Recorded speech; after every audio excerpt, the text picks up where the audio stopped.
How does an empire in decline salvage its political discourse and democracy in a time of intensified division and multiple crises? Exponentially developing technology has forced the fourth estate of journalism through an unprecedented transformation. The arena of public discussion has become a mosh pit of misinformation, censorship, and chaos. I don't want to be too cynical. There's massive benefits from all of this innovation. However, I want to attempt to try and understand the scope of this story. Political extremism, division, and stark partisanship. How did we get here?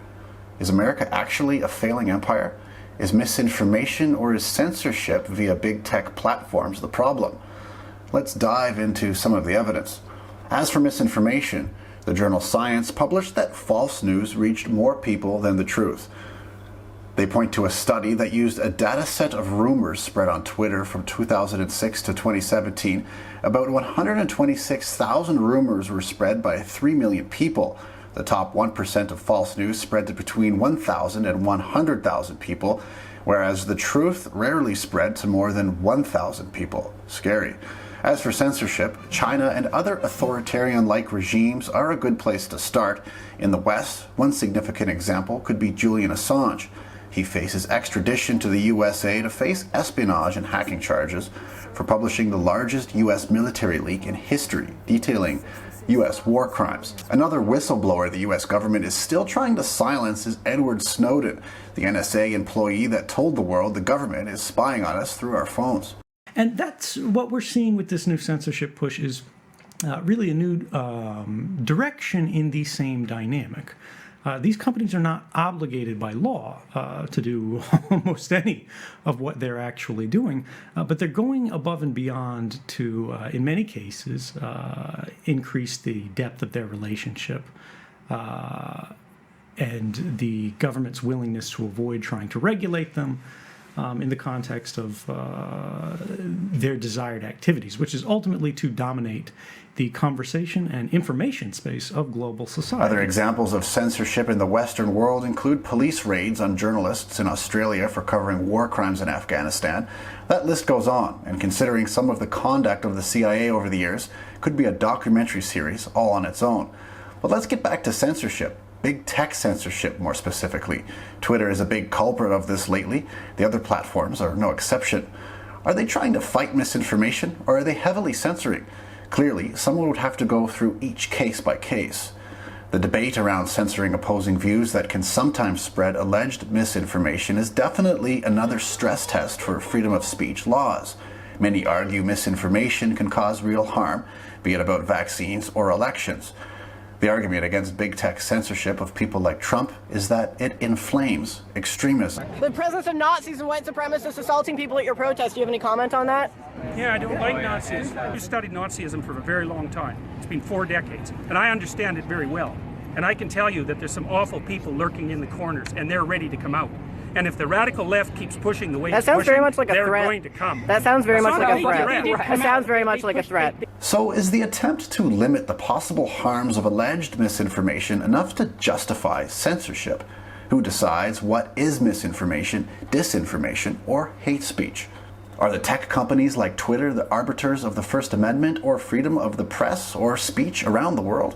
What are the new big tech rules for what's misinformation? Are we amidst a redefining of journalism? Looking at the core of the story, what is dividing America, and now the world?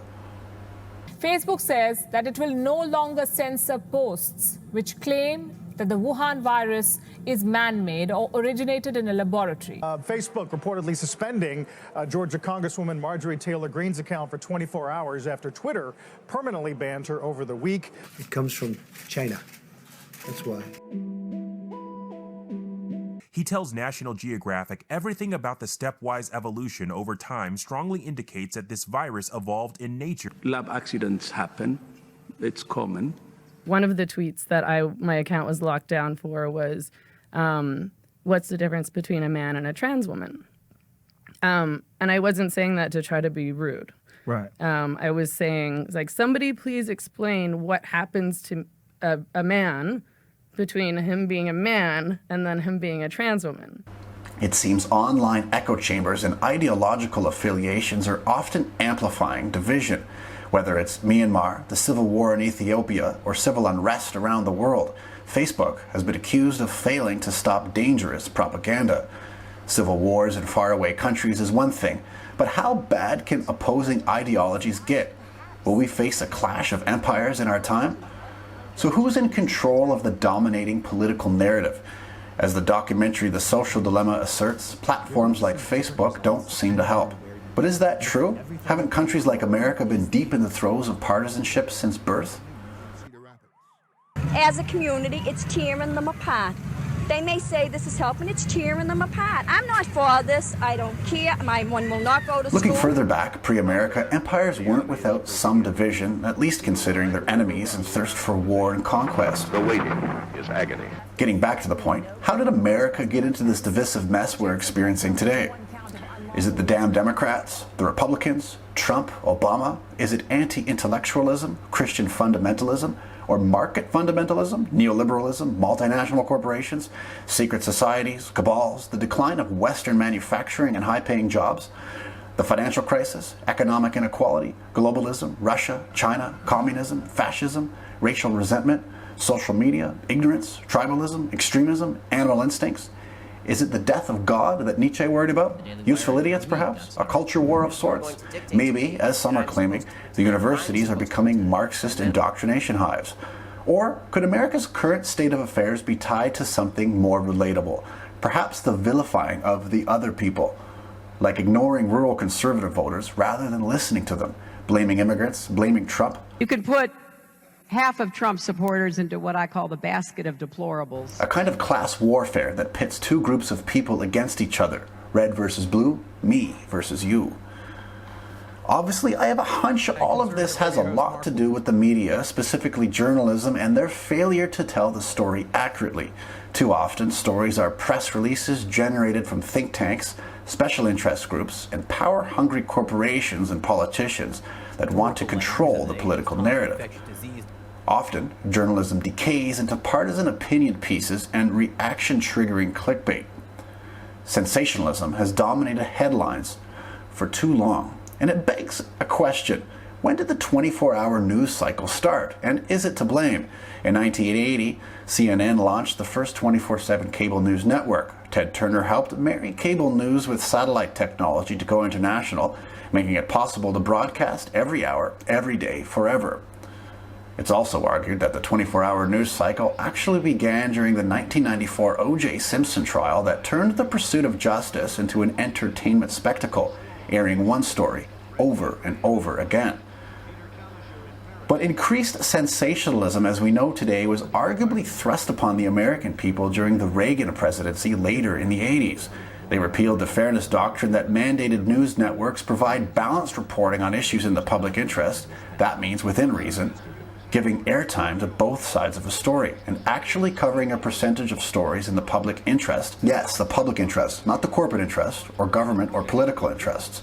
Originally, lawmakers back in 1949 created the fairness doctrine over concerns that the media could create a biased agenda.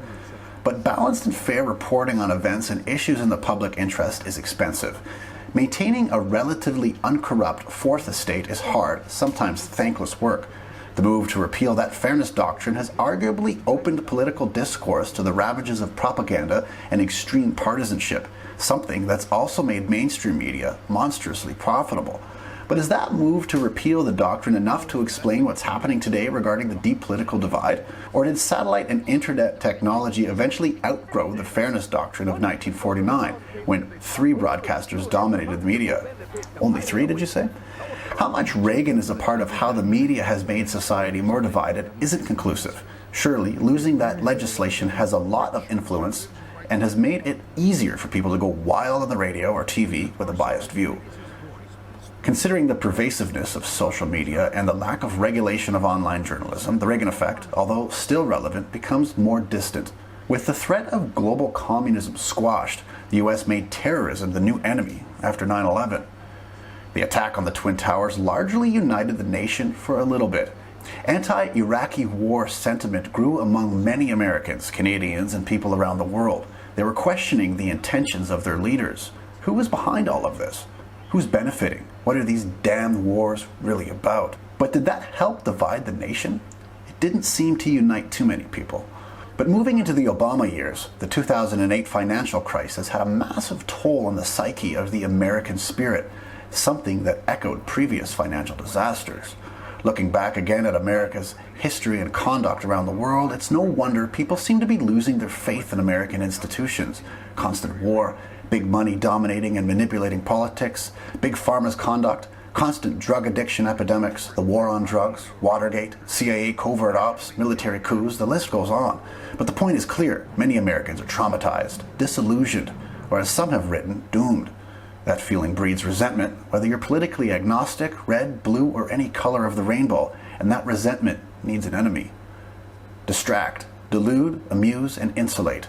Scrolling through slot machines, looking for the next hit, following the bright, shiny light. We're entirely fixated on these devices, often chained inseparably to a machine like a cyborg. It's our voice, our crutch, our window into the world, our light into the darkness. It's kind of fucked up, but it's listening, recording, compiling, locating, and calculating what's next. Ohio's Attorney General is suing Meta, Facebook, alleging it misled the public and cost investors billions. The suit says the company violated federal security laws by failing to disclose its harm to young users. They're accusing the company of violating federal security laws by failing to disclose internal research about its platform's harmful effects on children to investors. The documentary The Social Dilemma has also covered the issue. Several whistleblowers from tech giant companies spoke about the overlord-like power that controls a lot of our information. They allege it's all, of course, about making money and controlling users. Has political extremism actually been getting worse? Or has our perception of the world been distorted by social media? Well, the January 6th insurrection of the White House is an indication of some kind of ill. It's pretty serious stuff and shakes the foundations of the world's superpower and largest democracy. That's not to mention the alleged threats to democracy due to voter suppression, gerrymandering, and such. But what do the facts say about political extremism or violence overall? According to recently published data, more than 11,000 Black Lives Matter demonstrations have been reported in nearly 3,000 locations all around the U.S. That's according to the Armed Conflict Location and Event Data Project, a nonprofit funded by the Bureau of Conflict and Stabilization Operations at the U.S. Department of State. They found that 94% of all pro-BLM demonstrations have been peaceful, with 6% involving reports of violence, clashes with police, vandalism, looting, and other destructive activity. In contrast, demonstrations involving right-wing militias or militant social movements have turned violent or destructive over twice as often, or nearly 14% of the time. Defining who is Antifa, anarchists, communists, or more of the fringe elements of Black Lives Matter can obviously get a bit messy. It depends on people's interpretation of each group and their affiliation. Some people are bad actors, some could even be state provocateurs stirring up violence.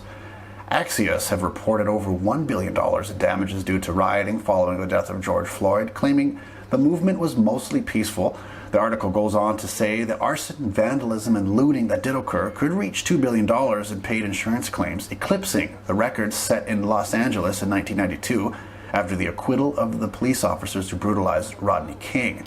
Axios has a whole manifesto on what they're about, claiming to be an antidote to some of the media madness out there. And according to survey data compiled from sources like YouGov, Nationscape, and the Voter Study Group in 2020, 36% of Republicans and 33% of Democrats feel somewhat justified in using varying levels of violence to achieve their political goals. Also from 2020, domestic extremists killed at least 17 people in the United States in 15 separate incidents. That represents a significant decrease from the 45 extremist-related murders documented in 2019 and the 54 murders of 2018. In fact, it's the lowest yearly total since 2004. The mass shootings over a year prior is why that number dropped. However, ADL statistics recorded 16 right-wing extremist-related terrorist plots in 2020, an increase from the 13 documented in 2019. Similarly, ADL has documented more than 4,500 incidents of white supremacist propaganda distribution in the U.S. in 2020, compared to only 2,700 in 2019. The UN paints a similar picture. Their stats document an increase in the number of attacks carried out by actors with far-right white nationalist or anti-Muslim beliefs in both Western Europe and North America in the past 2 decades. The UN says social media plays a crucial role in the dissemination of xenophobic speech and incitement to violence. The UN also says that globally, the absolute number of war deaths has been declining since 1946. However, conflict and violence are currently on the rise, with many conflicts today waged between non-state actors such as political militias, criminal, and international terrorist groups. Today, crime kills far more people than armed conflict. They also warn that both state and non-state actors can use AI-enabled deep learning to create deep fakes to fuel misinformation, divisions, and political instability. According to IBM's X-Force Incident Response and Intelligence Services, the number of cyber attacks doubled in the first half of 2019 in comparison with the second half of 2018, most of them targeting manufacturers, oil and gas companies, and educational institutes. Scary. Fake news, misinformation, and conspiracy theories have also further divided millions of people during the global pandemic, according to the UN. Not to mention the precedent-setting politicizing of vaccines and responses to stop the spread of COVID-19. We have an idea of how political extremism plays out in much of the world in the West. But what about places like China? They don't use Facebook. Do they have a problem with political extremism or terrorism? Maybe they already have a totalitarian spanner in the works. I have a haunting suspicion that we're becoming more complacent because of our plug-into-the-matrix type relationship with technology. We're more caught off from opposing views. With an overload of information, there's less time for our eyes and ears to dig into the public interest information that can help improve our democracy and society. Now, to keep in the realm of fair and balanced, we have to acknowledge how easier our lives are because of these devices. A lot of economic development has been afforded to those around the world. We're also more connected to others and to valuable information. Technology is a tool. If we know how to use it, we'll improve. And the flip side is destruction. We've been through this all before. It's nothing new. Load up the information, lie by omission, trigger an emotional response. Propaganda is believed to be used as far back as ancient times. The printing press in 1440 helped spread information like wildfire. European powers eventually used propaganda to help colonize the world. Fast forward, and a lot of minds were bent with the malevolent use of the radio. It was harnessed by the Nazis. It was instrumental in carrying out the Rwanda genocide and even helped Fidel Castro rise to power. It was a powerful force and still is in different forms. Then TV, internet, and boom, here we are. It's all moving exponentially fast. But it begs the question, what makes us so horny for drama? Are humans hardwired for conflict? Are we bonobos or chimpanzees?